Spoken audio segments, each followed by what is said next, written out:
Israel फ़लस्तीन conflict दशकों पुराना है और फ़लस्तीनी रेजिस्टेंस मूवमेंट के तहत जन्मे हमास का तो कभी इजराइल से बना ही नहीं।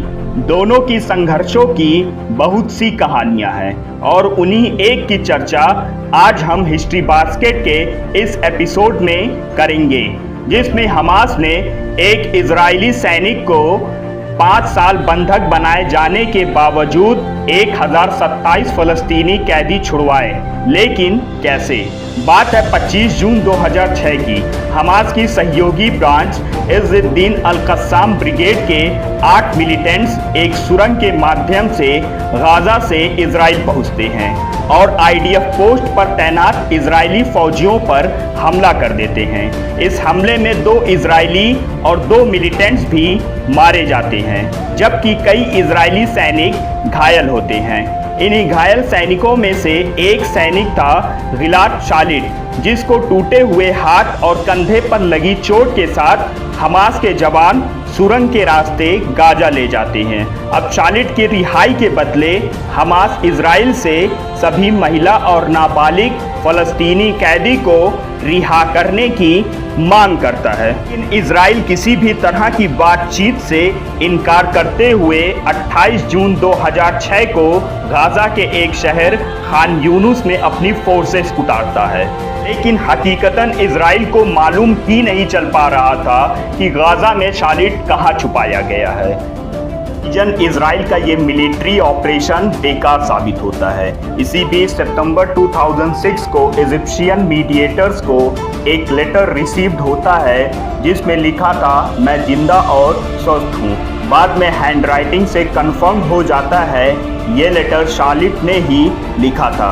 अब तक पूरे इजराइल में शालिट एक नेशनल मुद्दा बन चुका होता है और गवर्नमेंट पर पब्लिक की भारी प्रेशर होती है कि वे शालिट को किसी भी कीमत पर रिहा करवाएं। 8 अप्रैल 2007 को इजराइल कंफर्म करता है कि उसे शालिट के बदले रिहा करवाए जाने वाले कैदियों की एक लिस्ट मिली है, पर अभी भी इजराइल और हमास में नहीं बनती और वक्त खिंचता चला जा रहा था। 2008 में शालिट के father farmer USA president Jimmy Carter से मिलते हैं, जिससे हमास पर प्रेशर बनाया जा सके, लेकिन इस बार भी नतीजा बेकार निकलता है।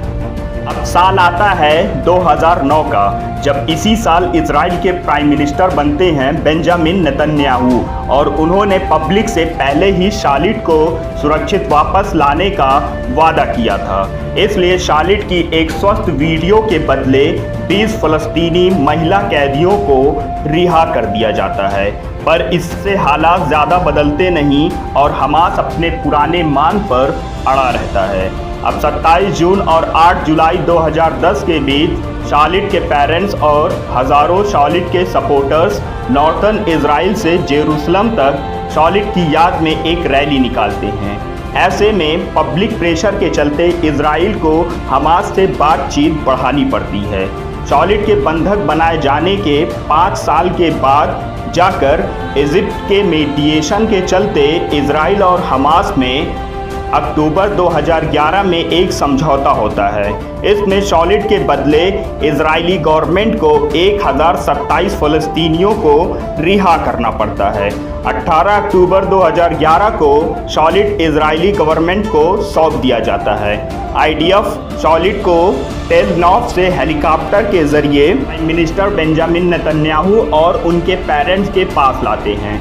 दोस्तों, आशा करता हूँ हमास और इजराइल की ये कॉन्फ्लिक्ट की कहानी आपको ज़रूर पसंद आई हो। मिलते हैं इसी तरह के एक और वीडियो में, तब तक के लिए अपना बहुत ख्याल रखें। Good bye.